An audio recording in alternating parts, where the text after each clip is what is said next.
Hello students, welcome to Ligade Patel Academy, one of the best institute in Maharashtra, and this YouTube channel is totally dedicated to upcoming class 11th students, है ना, जो lockdown के कारण इनका syllabus start नहीं हो पाया है, उनके लिए हमने ये चैनल बनाया है स्पेशली, जिसमें क्लास 11th के फिजिक्स के, केमिस्ट्री के, मैथ्स के, बायो के सारे वीडियो अपलोड हो रहे हैं और ये एक रेगुलर क्लासरूम की तरह है, ठीक है।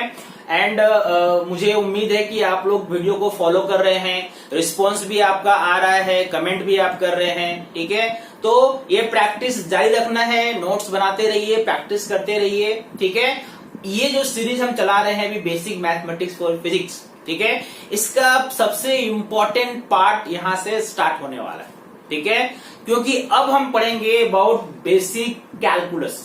ये वो पार्ट है जो आपने लोअर क्लासेस में बिल्कुल नहीं पढ़ा, ठीक है, और इसका यूज पहले चैप्टर से स्टार्ट होगा और सबसे ज्यादा जो मैथमेटिकल कॉन्सेप्ट यूज होता है फिजिक्स में वो यही है, बेसिक कैलकुलस।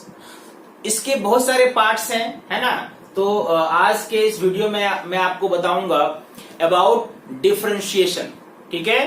डिफरेंशिएशन है, इसमें इंटीग्रेशन है, मैक्सिमा मिनिमा का कॉन्सेप्ट है, एरिया अंडर ग्राफ, बहुत सारी चीजें कैलकुलस के यूज करते हैं फिजिक्स में और ये बहुत ही जरूरी है, नहीं तो न्यूमेरिकल सॉल्व करने में आपको बहुत प्रॉब्लम हो, ठीक है।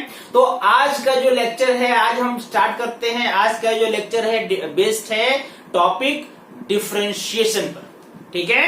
तो ये स्टार्ट करते हैं डिफरेंशिएशन। डिफरेंशिएशन है क्या, मैं इसको समझाने के लिए, ठीक है, एक दो एग्जांपल पहले लेता हूं, ठीक है। मान लो कि दो फिजिकल क्वांटिटी है y, एक y है और एक x है, और y का वैल्यू जो है वो x पे डिपेंड करता है, that means y depends upon x।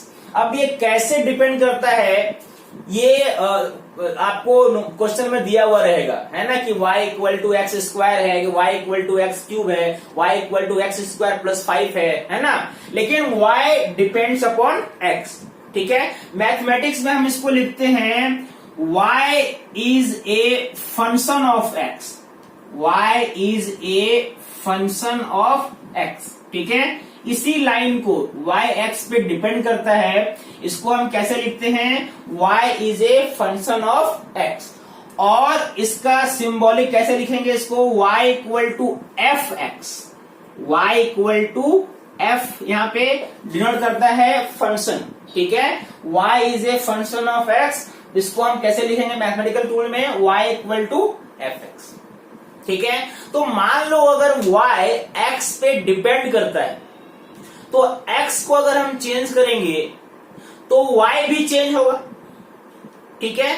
लेकिन अगर मान लो ये जो रेट आपको चाहिए कि चलो x में कितना, अगर हम यूनिट चेंज करेंगे या x में अगर हम बहुत स्मॉल चेंज करेंगे तो y में कितना चेंज आएगा, तो इन दोनों का चेंज होने का रेट, दैट मीन्स मैं क्या लिखना चाह रहा हूं यहां पे, the rate of change, the rate of change in y with respect to x, with respect to x, ठीक है। x के साथ y कैसे चेंज कर रहा है, ठीक है। x के साथ y के चेंज होने का जो रेट है ना, दैट मीन्स अगर x में आपने कुछ छोटा चेंज किया तो y में कितना चेंज आएगा, that is known as differentiation. This is known as differentiation of y with respect to x, with respect to x, और इसको हम लिखते हैं dy by dx। ये dy मतलब ये नहीं है कि d इंटू y, है ना, d का मतलब डिफरेंशिएशन, डेरिवेटिव, डिफरेंशिएशन ही बोल सकते हैं, derivative, derivative of y divide by differentiation of x, मतलब डेरिवेटिव ऑफ x। बोलने का मतलब क्या है, x में अगर आपने थोड़ा चेंज किया तो y में कितना चेंज आएगा, ठीक है, देखो ये मैथमेटिकल डेफिनेशन है, मैं इसको अच्छे एग्जांपल से आपको समझाऊंगा। पहले आप जो बेसिक डेफिनेशन है वो समझो। y अगर x पे डिपेंड करता है, y अगर x का फंक्शन है, तो y अगर डिपेंड करता है, चलो सही है, x के चेंज होने से y भी चेंज होगा, लेकिन इस चेंज का रेट क्या है? तो जब हम रेट निकालते हैं, है ना, कि अगर हमने x में थोड़ा चेंज किया, बहुत स्मॉल चेंज किया, ds का मतलब क्या हुआ है? Small change in x। तो x में अगर आपने बहुत स्मॉल चेंज किया तो y में कितना चेंज आया? That is known as differentiation of y with respect to x। ठीक है, अब इसका देखो एक दो एग्जांपल मैं आपको लेता हूं, है ना। चेंज जब हम निकालते हैं तो चेंज दो तरह से निकलता है। चेंज एक निकलता है एवरेज तरह से। एवरेज अगर आप रेट निकालोगे तो एक तो आपको एवरेज वैल्यू मिलेगा, और दूसरा एक वैल्यू मिलता है इंस्टेंटेनियस वैल्यू। ठीक है, इसको एक एग्जांपल से समझो, है ना। मान लो आप एक ए से बी कोई पार्टिकल डिस्टेंस ट्रेवल करता है, या इसको कॉमन में सिंबल मान लो कि एक बस है, ठीक है, जो पुणे से बॉम्बे जा रहा है। ठीक है, तो पुणे से बॉम्बे जाने के बीच का जो डिस्टेंस है ना, मान लो पुणे से बॉम्बे के बीच का डिस्टेंस मैंने लिया 200 किलोमीटर। ठीक है, और उसको ये ट्रेवल करने में लग रहा है 4 आवर। ठीक है, डिस्टेंस कितना है? 200 किलोमीटर, और कितना टाइम लग रहा है? 4 आवर। तो आप इससे एक तो निकालते हो एवरेज स्पीड। क्या निकालते हैं हम? Average speed. तो एवरेज स्पीड क्या हो जाएगा? 200/4 that is 50 kilometre per hour. ठीक है, यानी उस बस का एवरेज स्पीड पुणे और बॉम्बे के बीच कितना है? 50 किलोमीटर पर आवर। लेकिन क्या अगर ये मैं बोल दूं कि 50 kilometre per hour average speed है, इसका ये मतलब तो नहीं है कि पुणे से बॉम्बे के हर पॉइंट पे उसका स्पीड 50 ही रहा होगा। ये तो एवरेज है। अगर मैंने आपको बोला कहीं पे उसका स्पीड 100 होगा, कहीं पे स्पीड 120 होगा, कहीं पे बस रुकी होगी तो स्पीड 0 होगा। ठीक है, यानी किसी पर्टिकुलर इंस्टेंट पे, है ना, अगर मैं बोलोगे यहां से वो चलना शुरू किया, एग्जैक्ट 1 घंटे के बाद कितना स्पीड है वो बताओ, या एग्जैक्ट 2 घंटे के बाद उस समय कितना स्पीड है वो बताओ, तो वो तो एवरेज से आप नहीं निकाल सकते। दैट मीन्स अगर आपको निकालना है किसी पर्टिकुलर इंस्टेंट पे कितना स्पीड है उस बस का, ठीक है, तो कैसे निकालेंगे? वो निकालने के लिए हम लोग डिफरेंशिएशन का यूज करते हैं। ठीक है, डिफरेंशिएशन कैसे हेल्प करता है वो निकालने में अभी मैं आपको वो समझाने वाला हूं, है ना। एक और एग्जांपल देखो, दोनों एग्जांपल को एक साथ बाद में एक्सप्लेन करेंगे। एक एग्जांपल और देखो, मान लो एक आदमी है, उसका हाइट बढ़ रहा है। ठीक है, आप खुद पर ये अप्लाई कर सकते हो। मान लो लास्ट ईयर आपका हाइट 6 फीट था, और 1 साल के बाद आपका हाइट बढ़ के लेट सपोज 6.5 हो गया। ठीक है, तो 0.5 पूरे साल भर में बढ़ा है कि नहीं? लेकिन अगर मैंने आपसे पूछा कि बताओ एग्जैक्ट 1 मार्च को आपका हाइट कितना बढ़ा, या एग्जैक्ट 1 अगस्त को कितना हाइट बढ़ा, तो मैं अगर किसी पर्टिकुलर दिन में बोल दूं कि उस दिन आपका हाइट कितना बढ़ा, तब आप कैसे निकालोगे उसको? तो ये जो पूरा कॉन्सेप्ट है ये किसी पर्टिकुलर इंस्टेंट के हिसाब से है ना, मतलब जैसे पर्टिकुलर टाइम पे कितना स्पीड है, या दूसरा एग्जांपल मैंने बोला पर्टिकुलर डे में कितना हाइट बढ़ा, है ना। मतलब जब आप पूरे साल का लेते हो तो आपको मालूम है ना, साल में कितने दिन होते हैं? 365 डेज। लेकिन वो ड्यूरेशन 365 से कम करके आप कहां तक ले आए? 1 डे तक ले आए। ठीक है, 365 डेज में इतना हाइट बढ़ा, तो 1 डे में कितना हाइट बढ़ेगा?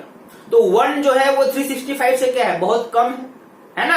तो जब पहला क्वांटिटी एकदम कम हो, ठीक है, तो दूसरे क्वांटिटी में कितना चेंज आता है? पहले क्वांटिटी में एक बहुत स्मॉल चेंज आया, तो दूसरे में कितना स्मॉल चेंज आएगा, ये जानने के लिए हम लोग यूज करते हैं differentiation, that is known as dy/dx। ठीक है, that means when x changes by very small value, what is the corresponding change in y? It is known as dy by dx. ये जो रेट का term है ये आपको आप daily life में भी यूज करते हैं, है ना। जैसे कि मान लो आप मार्केट गए हो, ठीक है, और आपको एप्पल खरीदना है, ठीक है, तो आप कितना एप्पल खरीदोगे ये डिपेंड करता है वॉलेट पे कितने पैसे हैं, ठीक है। जितने ज्यादा पैसे होंगे उतना ज्यादा आप खरीद सकते हो, है ना। यानी जब मैंने बोला कि y डिपेंड्स अपॉन x, तो यहां पे भी दो क्वांटिटी है ना। एक है अमाउंट ऑफ एप्पल जो आप बाय कर सकते हो, और एक है कि आपके पास कितने पैसे हैं, ठीक है। और एप्पल खरीदने के लिए आपको क्या जानना चाहिए, आपको जानना चाहिए कि अगर आप 1 kg एप्पल लोगे तो कितना लगेगा, that means rate of Apple, है ना। आपको मालूम अगर 1 केजी एप्पल का प्राइस आपको मालूम है तो आपको कितना केजी खरीदना है आप वो निकाल सकते हैं। तो ये जो रेट का टर्म है कि एप्पल का अमाउंट अगर 1 केजी चेंज हुआ तो पैसे और कितना देने पड़ेंगे आपको, है कि नहीं। तो ये जो कॉन्सेप्ट है, ठीक है, जब हम रेट निकालते हैं एक क्वांटिटी दूसरे के कंपेयर में कैसे वेरी करता है तो उसी को हम कहते हैं डिफरेंशिएशन, ठीक है। इसको नोट करो पहले। ओके, तो आपने जो बेसिक कॉन्सेप्ट समझा डिफरेंशिएशन का, उसका फिजिक्स में क्या यूज है, फिजिकल मीनिंग इसका क्या है। तो इसका फिजिकल मीनिंग जो मैंने आपको समझाया, देखो मैंने उसको लिखा है यहां पे। The concept of differentiation is made use of in physics in determining the instantaneous rate of change of a physical quantity with respect to some other quantity। मतलब किसी एक पर्टिकुलर इंस्टेंट पे, उस टाइम पे एक फिजिकल क्वांटिटी दूसरे physical quantity के हिसाब से कैसे चेंज हो रहा है ना। इन दोनों के चेंज होने का क्या रेट है, that is called as differentiation, है ना। मैं इस कॉन्सेप्ट को एक एग्जांपल, मैंने जो डिस्टेंस का एग्जांपल लिया था, मैंने आपको बोला था मैं एक्सप्लेन करूंगा, देखो उसको करते हैं एक्सप्लेन, है ना। मान लो ये पुणे से बॉम्बे तक का डिस्टेंस s है ना, और इसको t टाइम में कवर किया जा रहा है। तो आप जब एवरेज स्पीड निकालोगे तो आप लिखते हो कि एवरेज स्पीड कितना हो गया, एवरेज स्पीड हो गया total distance travel s upon t। जैसे अभी हमने निकाला था 200/450 आया था। लेकिन अगर आपको जानना है कि किसी पर्टिकुलर इस टाइम पे कितना स्पीड है, ठीक है, इस पॉइंट पे कितना स्पीड है, ठीक है, तो इस पॉइंट पे स्पीड निकालने के लिए हम क्या करते हैं, एक बहुत ही स्मॉल चेंज लेते हैं, है ना। मतलब हम एक स्मॉल एलिमेंट, मैंने यहाँ पे एक स्मॉल एलिमेंट लिया, एक बहुत ही स्मॉल चेंज लिया, ऐसे देखो ये बनाया है, ठीक है। इसको हम बोलेंगे small distance, very small distance, ठीक है। मान लो इसको मैं लिखता हूं यहाँ पे ds, और ये कहां पे हम निकाल रहे हैं, जहां पे आपको स्पीड फाइंड करना है। आपने देखा कि चलो यहाँ पे स्पीड, इस टाइम पे स्पीड फाइंड करना है, तो यहां से थोड़ा सा टाइम अगर आगे गए तो कितना डिस्टेंस ट्रेवल होता है ना। मतलब इस टाइम, ये यहां से यहां तक में आपने एक स्मॉल टाइम इंटरवल लिया dt, ठीक है। और जहां पे अगर मान लो आपके बोला, चलो आपको निकालना है कि एग्जैक्ट 1 घंटे के बाद कितना स्पीड है, तो 1 घंटे के बाद बिल्कुल छोटा टाइम इंटरवल, 1 घंटे से लेके मान लो कि 0.01 सेकेंड लिया आपने, तो 1 घंटे से एकदम छोटा इंटरवल आपने लिया और उसमें कितना डिस्टेंस ट्रेवल करते हैं, ठीक है। तो स्मॉल टाइम इंटरवल को मैंने dt माना और उसमें कितना डिस्टेंस ट्रेवल हुआ ds, तो इन दोनों का जो रेशियो होगा, है ना, मतलब dt टाइम में कितना डिस्टेंस ट्रेवल हुआ, that will be instantaneous speed. That means अगर आपको निकालना है इंस्टेंटेनियस स्पीड, ठीक है, eight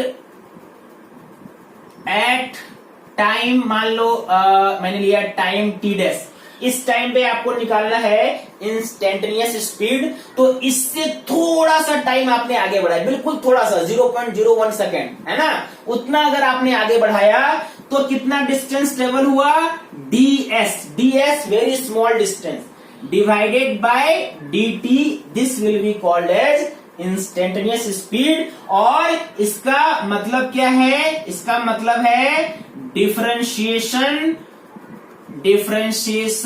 of distance, s distance है ना, differentiation of distance to time. इसका मतलब एक फॉर्मूला आपने क्या सीखा कि अगर आपको निकालना है ना इंस्टेंटेनियस स्पीड, तो क्या करना पड़ेगा, डिस्टेंस को टाइम के रिस्पेक्ट में डिफरेंशिएट करना पड़ेगा। मतलब v इंस्टेंटेनियस का फॉर्मूला क्या हो गया, differentiation of distance with respect to time, v equal to ds by dt। ठीक है, अब ये d, अब आप पूछोगे कैसे करेंगे डिफरेंशिएशन, क्या इसका कोई स्पेशल फॉर्मूला है, तरीका है कि हम डिफरेंशिएट एस को करें टाइम के रिस्पेक्ट में, तो बिल्कुल है ना, मैं आपको सारे फॉर्मूला बताऊंगा कैसे करेंगे डिफरेंशिएशन, क्या रूल है, क्या फॉर्मूला है ना। बट पहले इसको एक बार फील करो कि एक्चुअल में ये है कहाँ, है क्या, इसका मीनिंग क्या है, और फिजिक्स में हम कहाँ कहाँ यूज करते हैं, है ना। अभी आपको मैंने क्या समझाया, जब आप एवरेज स्पीड निकालते हो तो पूरा डिस्टेंस बाय पूरा टाइम डिवाइड करते हो, लेकिन अगर किसी पर्टिकुलर टाइम पे आपसे स्पीड पूछे तब आप क्या करते हो, डिस्टेंस को डिफरेंशिएट करोगे टाइम के रिस्पेक्ट। ठीक है, अच्छा, अब इस चीज को मैं आपको एक ग्राफ से भी समझाता हूं। आपने डिस्टेंस टाइम ग्राफ पढ़ा है लोअर क्लास में, तो मान लो ये डिस्टेंस आप जो ट्रेवल करते हो उसको टाइम के साथ मैंने यहां दिखाया है ना।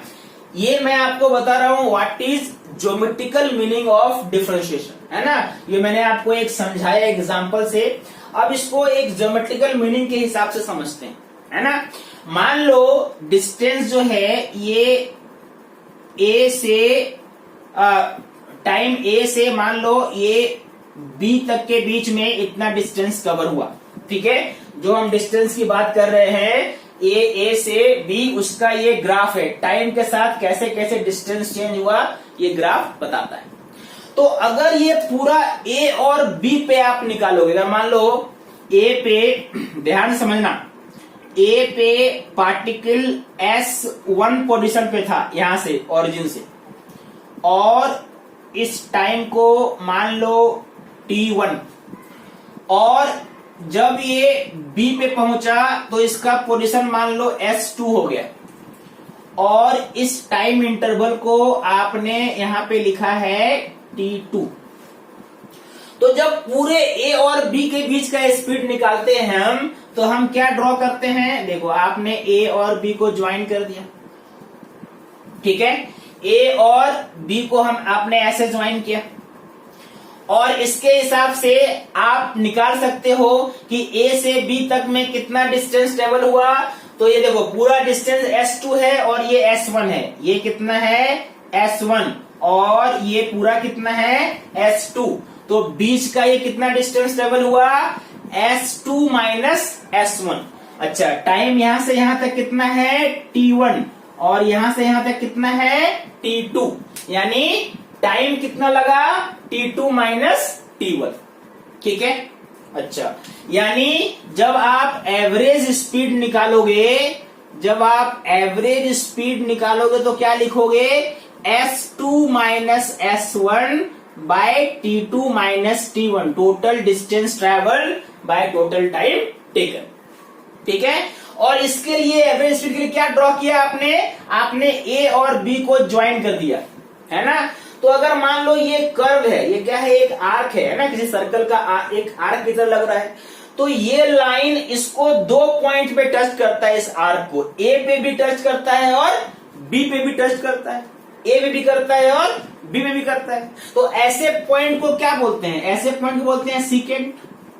आपने पढ़ा है लोअर क्लास में सीकेंट और टेंजेंट। तो ये टेंजेंट नहीं है, टेंजेंट वो पॉइंट होता है जो एक पॉइंट को टच करे, ये 2 पॉइंट को क्रॉस कर रहा है, ए पे और बी पे, तो जब आप एवरेज स्पीड निकालते हो तो उसको डिनोट करने के लिए क्या ड्रॉ करते हो, सेकेंड ड्रॉ करते हो। ठीक है। अब अगर आपको किसी एक टाइम पे निकालना है ना, किसी एक पर्टिकुलर टाइम पे निकालना है ना, तो मैंने क्या बोला कि टाइम इंटरवल बिल्कुल छोटा लो, टाइम इंटरवल एकदम कम करते जाओ। अभी आपने जो ए से बी लिया ना, इसको आप कम करते जाओ, है ना। तो टाइम इंटरवल अगर आप कम करोगे, ओके, मतलब अगर आप ये अब ये यहां से ड्रॉ करेंगे, फिर यहां से ड्रॉ करेंगे, फिर यहां से ड्रॉ करेंगे, है ना, मतलब अगर मान लो टाइम इंटरवल हम कम करते जाएंगे तो देखोगे कि ये जो सेकेंड है ये एक टेंजेंट में बदल जाएगा, है ना। कैसे बदल जाएगा, मैं इसको अभी ड्रॉ करता हूं, तब तक आप इसको नोट करो। देखो वो जो डायग्राम आपने देखा जहां पे हम क्या निकाल रहे थे, एवरेज स्पीड निकाल रहे थे, है ना। अब मैं यहां पे एक और डायग्राम ड्रॉ करता हूं जिसपे हम अब टाइम इंटरवल कम करते जाएंगे, है ना। कैसे, देखो मान लो कि ये आपने ऐसे बनाया था, ठीक है। ये इधर क्या लिया था, इधर लिया था डिस्टेंस और इधर क्या लिया था, टाइम, करेक्ट है, ओके। पहले आपको मैंने बोला कि पूरा ले लो आप, तो पूरा आपने ये ए से बी लिया, ए से बी, इसमें पूरा टाइम इंटरवल आ गया, ठीक है, ये कंप्लीट टाइम इंटरवल आ गया। अब टाइम इंटरवल कम करते जाओ, ठीक है। मान लो टाइम इंटरवल अब इतना ही लेंगे हम, तो टाइम इंटरवल आपने इतना लिया, देखो टाइम इंटरवल कम होता जा रहा है, और कम करो आप, तो चलो और कम करते हैं, देखो और कम हो गया, ठीक है। तो ऐसे कम करते करते एग्जैक्ट जब यहां पे आप आओगे, एग्जैक्ट जब इस पॉइंट पे आओगे तो आप देखोगे इस पॉइंट पे ग्राफ जो है वो एक ही, बस एक को टच करेगा, ठीक है। यानी इस पॉइंट का जो ग्राफ है, इस पॉइंट का जो ये लाइन है, ये लाइन क्या बन जाएगा, ये लाइन बन जाएगा टेंजेंट, ठीक है, ये इधर आके टच करेगा। यानी जब टाइम इंटरवल आप कम करते करते एग्जैक्ट एकदम बहुत कम कर दोगे, है ना, एकदम छोटा सा टाइम इंटरवल लिया, तो ये लाइन क्या हो गया, this line has become a tangent. क्या बन गया, ये टेंजेंट बन गया। तो जब टाइम इंटरवल ये आपने एकदम कम कर दिया तो आप डिस्टेंस यहां पे कितना लोगे, आप मानोगे ये डिस्टेंस कितना है, ds, और कितना टाइम आपने लिया, dt, ठीक है। तो जैसे यहां पे आपने डिस्टेंस बाय टाइम किया था, वैसे यहां पे डिस्टेंस बाय टाइम करोगे तो क्या आएगा, ds बाय dt। और यहां पे क्या मिला था, एवरेज स्पीड, यहां पे क्या मिलेगा, इंस्टेंटेनियस स्पीड, ठीक है। मतलब अगर आपने टाइम इंटरवल को कम करते करते एग्जैक्ट एकदम बहुत कम करोगे, किसी ऐसा नहीं कि मैंने एक पॉइंट पे ही बोला, आप किसी पॉइंट पे ही कम करो, है ना। मान लो कि आपको इस पॉइंट पे लेना है बहुत ही छोटा टाइम इंटरवल, है ना, तो चूंकि टाइम इंटरवल छोटा है इसलिए अगर आप लाइन ज्वाइन करोगे तो यहां पे क्या बनेगा, टेंजेंट बनेगा, ऐसा, ये ऐसा टेंजेंट, ठीक है। तो इस टेंजेंट का जो स्लोप होगा, है ना, स्लोप का फॉर्मूला क्या होता है, मैंने बताया है आपको कोऑर्डिनेट में, है ना, value along y axis divide by value along x axis. तो स्लोप जब इसका निकालेंगे हम, है ना, तो s की तरफ बहुत ही छोटा वैल्यू, है ना, ds, और t के अलोंग बहुत छोटा वैल्यू, है ना, dt। यानी स्लोप का फॉर्मूला क्या हो गया, tan theta equal to ds by dt। और यही ds बाय dt क्या है, इंस्टेंटेनियस स्पीड है, मतलब डिफरेंशिएशन है। तो इसका आपको मिल गया, एक और फॉर्मूला मिल गया इंस्टेंटेनियस स्पीड निकालने का। अभी तक आप जानते थे एवरेज स्पीड कैसे निकालेंगे, और उसका फॉर्मूला क्या था, s2 minus s1 total distance by total time. Instantaneous speed निकालने का क्या निकला formula, differentiation of distance travelled with respect to time. और ग्राफ में इस डिफरेंशिएशन का मीनिंग क्या है, slope of tangent, slope of tangent, है ना। और जब आप एवरेज स्पीड निकालते हैं तो क्या निकालते हैं, स्लोप ऑफ सेकेंड, जो दो पॉइंट को टच करता है ना, क्योंकि वो एवरेज बताता है, इनिशियल पॉइंट और फाइनल पॉइंट, लेकिन जब आप टेंजेंट ड्रॉ करते हैं, है ना, तो वो बताता, वो एक ही पॉइंट को टच करता है, तो वो बताता है speed at that point only. ठीक है, दैट मीन्स डिफरेंशिएशन का मतलब होता है slope of tangent drawn at the particular instant या पर्टिकुलर टाइम। ठीक है, किस टाइम में आपको स्पीड चाहिए, किस टाइम में आपको फाइंड करना है, आप ग्राफ में उस पॉइंट पे टेंजेंट ड्रॉप करके उसका स्लोप निकाल सकते हैं। ठीक है, थोड़ा थोड़ा फील आ रहा है ना। अब देखो मैं इसको और आपको एग्जाम्पल, ओके, तो अभी तक जो आपने सीखा, क्या सीखा कि अगर जो डिस्टेंस टाइम ग्राफ का जो मैंने आपको एक डायग्राम ड्रॉ किया था, उसमें अगर आपको एवरेज वेलोसिटी फाइंड करना है ना, अगर आपको फाइंड करना है एवरेज वेलोसिटी, तो किसका स्लोप निकालते हैं, सेकेंड का स्लोप। आप इनिशियल पॉइंट और फाइनल पॉइंट को ज्वाइन करते हैं, ठीक है, तो क्या बनता है, एक सेकेंड बनता है, उसका जो स्लोप होता है that will give you average velocity. और अगर आपको चाहिए velocity at a particular instant, किसी खास टाइम पे कितना वेलोसिटी है, दैट इज इंस्टेंटेनियस वेलोसिटी, तब आप किसका स्लोप निकालते हैं, टेंजेंट का, है ना।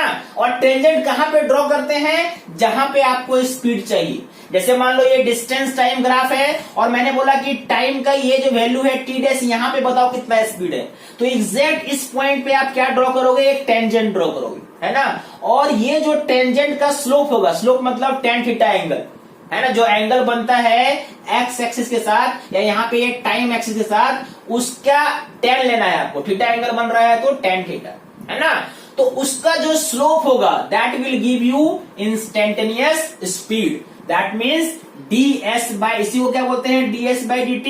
तो ds बाई dt किसके इक्वल हुआ, मतलब differentiation of distance with respect to time का मतलब क्या हुआ, स्लोप टेंजेंट ड्रॉन, है ना, टेंजेंट जो आपने ड्रॉ किया है, जिस टाइम पे आपको स्पीड निकालना है, उसका स्लोप कितना है। अगर मैं इसको जनरलाइज करके लिखूं तो नोट आप क्या करोगे, the geometrical meaning of dy by dx, y कुछ भी हो सकता है, मैंने डिस्टेंस टाइम का यहाँ पे एग्जांपल लिया, अभी ऐसे बहुत सारे एग्जांपल मिलेंगे आपको। तो geometrical meaning of dy by dx is slope of tangent drawn at a particular value of x। ठीक है, जहां पे आपको dy बाई dx निकालना है ना, dy बाई dx कहां पे निकालना है ये आपको दिया हुआ रहेगा, जहां पे निकालना है वो उस x के उस वैल्यू पे, है ना, क्या ड्रॉ करो, एक टेंजेंट, और उस टेंजेंट का जो स्लोप होगा that is called, that is actually differentiation of y with respect to x, dy by dx, है ना। आप बोलोगे फिजिक्स में कहां कहां यूज होता है, तो पहला यूज तो मैंने आपको बताया, है ना। अगर आप एग्जांपल देखो कि हम फिजिक्स में कहां कहां यूज करने वाले हैं, तो पहला आपने क्या देखा, इंस्टेंटेनियस, क्या निकाला अभी हमने निकाला इंस्टेंटेनियस स्पीड या वेलोसिटी। तो यहां पे क्या यूज किया, ठीक है, फॉर्मूला क्या लगाया मैंने, ds by dt, that is differentiation of distance या displacement with respect to time. वैसे ही देखो इंस्टेंटेनियस, अगर आपने और पढ़ोगे एक्सेलरेशन, ठीक है, एक्सेलरेशन क्या होता है, change in velocity by time, change in velocity by time. याद करो आपने फॉर्मूला पढ़ा है a equal to v minus u by t, final velocity minus initial velocity by time. लेकिन ये फॉर्मूला है एवरेज एक्सेलरेशन का, जहां पे दो पॉइंट है, एक पॉइंट इनिशियल वेलोसिटी और एक पॉइंट फाइनल, इसको ज्वाइन करोगे तो सेकेंड आएगा, यानी कौन सा वैल्यू है ये, एवरेज वैल्यू। अगर आपको चाहिए इंस्टेंटेनियस एक्सेलरेशन, है ना, तो इसका फॉर्मूला क्या हो जाएगा, वेलोसिटी का बस एक ही पॉइंट होगा तब, है ना, तो उसको क्या लिखोगे, dv बाई dt, मतलब differentiation of velocity with respect to time. और देखो मान लो आपको निकालना है इंस्टेंटेनियस पावर, ठीक है, पावर का फॉर्मूला क्या होता है, तो पावर का फॉर्मूला होता है total work done by time. लेकिन जब टोटल वर्क डन हम बोलते हैं तो वहां पे भी दो पॉइंट आएगा, ठीक है, work done between two instant t1 t2, है ना, तो ये कौन सा पावर है, ये एवरेज पावर है। अगर आपको चाहिए इंस्टेंटेनियस पावर तो वर्क का एक ही पॉइंट होगा, है ना, यानी टेंजेंट ड्रॉ करोगे वहां पे एक पॉइंट, मतलब क्या ड्रॉ करेंगे, टेंजेंट, तो क्या लिखोगे, dw by dt। That means rate of work done with respect to time, यानी differentiation of work with respect to time. और देखो इंस्टेंटेनियस करंट, आपने क्लास 12 में ये निकाला, क्लास 10th में निकाला है। करंट का फॉर्मूला क्या होता है? करंट का फॉर्मूला होता है total charge flown in total time taken. जब आप बोलते हो टोटल चार्ज, तो आप देखते हो इतना टाइम से इतना टाइम के बीच में कितना चार्ज फ्लो हुआ, मतलब वहां पे टाइम के दो पॉइंट है, T1 और T2, तो जो ड्रॉ करोगे वो सेकेंड होगा, यानी आपको कौन सा वैल्यू मिलेगा? एवरेज वैल्यू मिलेगा, है ना। लेकिन मान लो आपको किसी पर्टिकुलर टाइम में कितना करंट, कितना चार्ज फ्लो कर रहा है, वो अगर निकालना है, मतलब इंस्टेंटेनियस करंट निकालना है ना, तो उस कंडीशन में चार्ज का एक ही पॉइंट होगा, टाइम का एक ही पॉइंट होगा, तो वहां पे टेंजेंट ड्रॉ होगा, तो क्या लिखेंगे? dq/dt, मतलब rate of flow of charge with respect to time, यानी differentiation of charge with respect to time will be instantaneous current. ठीक है, तो ये डिफरेंशिएशन है क्या, इसका मीनिंग क्या है, इसका ज्योमेट्रिकल मीनिंग क्या है, फिजिकल मीनिंग क्या है, ग्राफ पे कैसे समझेंगे, और फिजिक्स में कहां कहां कैसे यूज करते हैं, आज के लेक्चर में मैंने आपको इतना सिखाया। ठीक है, नेक्स्ट लेक्चर में मैं आपको बताऊंगा डिफरेंशिएशन कैसे करते हैं, कौन कौन से फॉर्मूला है, कौन कौन से रूल्स हैं जिससे हम y को x के रिस्पेक्ट में डिफरेंशिएट, एक क्वांटिटी को दूसरे क्वांटिटी के रिस्पेक्ट में डिफरेंशिएट कर सकते हैं। ठीक है, इसको ध्यान से समझो, ये बेसिक कॉन्सेप्ट डिफरेंशिएशन का है और ये बहुत इंपॉर्टेंट है। ठीक है, थैंक यू।